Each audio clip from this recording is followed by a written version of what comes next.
but decided that in retreat from the British, they needed a homeland in the interior of Africa, crossed the then Vel River, and trying to establish that empire for the Dutch. They pushed the Zulus, and the Zulus pushed back. They did not have to push Chaka. One thing you have to learn about the great Zulu Chaka, he never fought white people. He didn't have to. He was strong enough to tell them, you don't come here. He pinned them to the coast. And had he succeeded, there'd been no South African problem except an internal Zulu problem. Now, he had succeeded in pushing the European out of the hinterlands and forbidding them to come into the hinterlands. Finally, this great tactician who was fighting to consolidate Africans with Africans in order to save Southern Africa for Africans began to lose his strength. He began to approach 40. He literally feared old age. He sent his sons away to other villages so that they wouldn't grow up and usurp his power.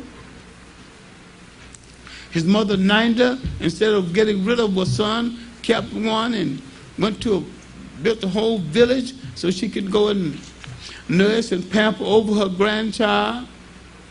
This caused some dissension between Chaka and his mother, Ninda. That was blown over. Chaka fought battle after battle to consolidate Southern Africa, to keep it from the Europeans. He would not let them come inland. Finally, during his last years, Chaka, who was a great dancer and a great folklorist, began to lose his stamina. After the death of his mother, Ninda, he ordered the entire Zulu nation into mourning. He maimed the cattle so that they could weep over the passing of his mother. He forbade the building, the planting of crops for a year. They could take that. They had enough food on hand anyway. They had enough cattle. Then he forbade cohabitation for a year. Now this shows you something about the power of women in an African society that is patrilineal. Listen to what I'm saying now, because you misunderstand this today. A patrilineal society, the lineage comes down through the male. A matrilineal society, the lineage comes down through the female. Most African societies are matrilineal. The Zulus were an exception. They're patrilineal. The lineage comes down through the male, and yet the women decided, once he said no cohabitation for a year, our king is crazy. We will die out as a people. He has sent 10,000 men to guard the grave of his mother for a year. He sent a special regiment for this. That's all right. He said there'd be no laughter, and he would punish people for even laughing. Everybody's supposed to be mourning. He maimed the cattle so they could mourn. They took that. No crops to be planted. They took that. No cohabitation. Must be crazy. The old women got together and said, our king must be dealt with. And inasmuch as he is royal, only royal hands will be allowed to touch it. So two of his half-brothers, Ding Gong and then another brother, was sent to confront him. And when they confronted him, he looked at them and said, "You think by killing me you will be king. You will be the bondsman and the slave.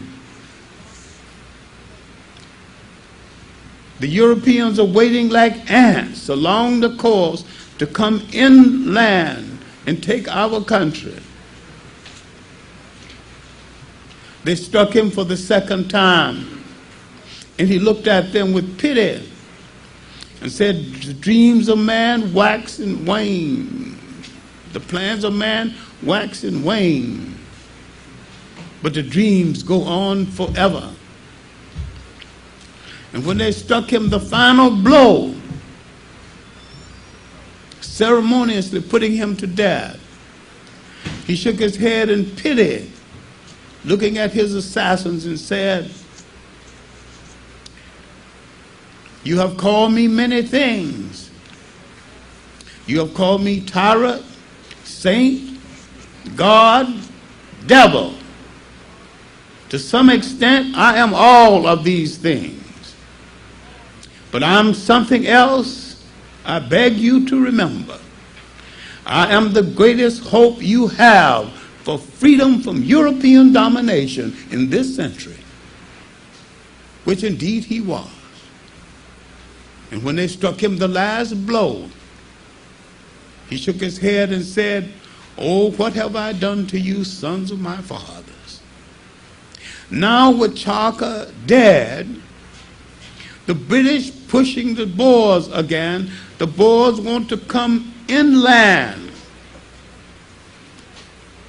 Chaka's successor, Ding Gong, stopped the Boers from moving across that river. The river Transvaal was once called the Fish River because of the plentifulness of fish, once called the Orange River because of the plentifulness of fruit. After this battle with Ding Gong, it was called the Blood River. The butchered bodies of so many whites floated down that river. The day was remembered as the Battle of the Blood River. Finally, they captured Ding Gong. 1840, he died. Now, a puppet came to power, Impande. So much a puppet, he would sign anything the British placed before him, and the British placed his death warrant before him, and he put his X on it. He would rule or misrule the Zulus for 32 years. He was a Slav. There were certain girls raised from birth to marry kings of the Zulus. He didn't marry any of them. He drank a whole lot of foreign beer. He was miserably out of shape. In the 1870s, a strong son of this weakling came to the fore. His name was Cachuello. Cachuello not only decided he would revenge the demeaning of his father, but he would restore the Zulu nation. He started discipline again. He started drilling again. He began his attack on a missionary station because the missionaries had reduced his father to a puppet. This missionary station, Rocky's Drive, became the basis of the movie Zulu. They did not tell you that this was a rehearsal for one of the great battles in southern African history and one of the great military battles of the world, the Battle of San Helena. At this battle, Ketchewayo had pinned the British with their back to the sea, a mountain on both sides, and he standing in front of the trap. Finally, when he had had enough of it, he waved his hands and the battle began.